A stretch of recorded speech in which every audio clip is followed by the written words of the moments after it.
رمضان میں صدقۃ الفطر ادا کرنا چاہیں تو کر سکتے ہیں۔ اس پر جو بات میں نے عرض کرنی ہے وہ سمجھیں۔ صدقۃ الفطر ادا ہوتا ہے گندم سے، ایسے ہی ہے، جو سے اور کھجور سے اور کشمش سے۔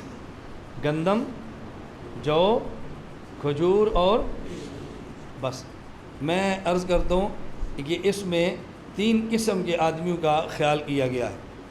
ایک وہ آدمی جس کی مالی حالت صاحب نصاب ہے لیکن بہت کمزور ہے، وہ گندم کے پیسوں کا یا گندم کا وہ ادا کر دے، اور جو تھوڑا سا مالدار ہے وہ گندم کی بجائے کھجور کا صدقۃ الفطر ادا کرے، اور جس کو اللہ نے مزید دولت دی ہے وہ کھجور نہیں، وہ کشمش کا صدقۃ الفطر ادا کرے۔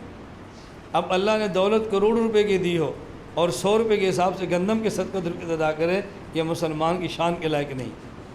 میری گزارش سمجھ آ رہی ہے؟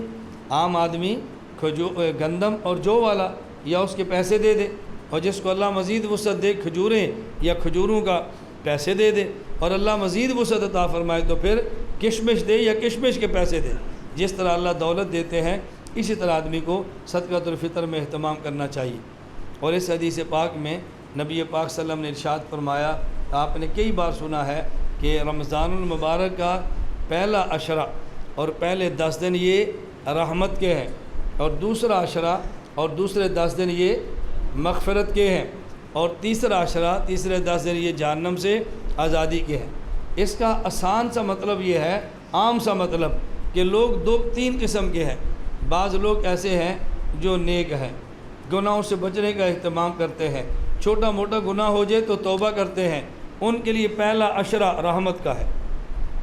وہاں تو معافی کا معنی ہی نہیں ہے نا، پہلا عشرہ شروع سے رحمت، شروع سے اکرام، شروع سے برکتیں، شروع سے نوازشات۔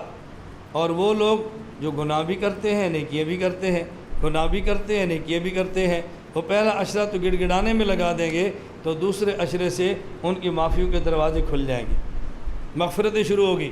اور بعض جو نیکی کے نام سے بدکتے ہیں اور ہمیشہ گناہ کے عادی ہیں، ان کے لیے پھر تیسرے عشرے میں اللہ جہنم سے آزادی کا اعلان فرما دیتے ہیں۔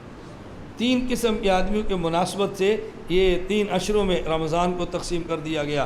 بس ہم پہلے ہی توبہ کر لیں تاکہ رمضان کا پہلا عشرہ ہماری رحمت ثابت ہو، اور دوسرا عشرہ مزید رحمت، اور تیسرا عشرہ مزید رحمت ہو۔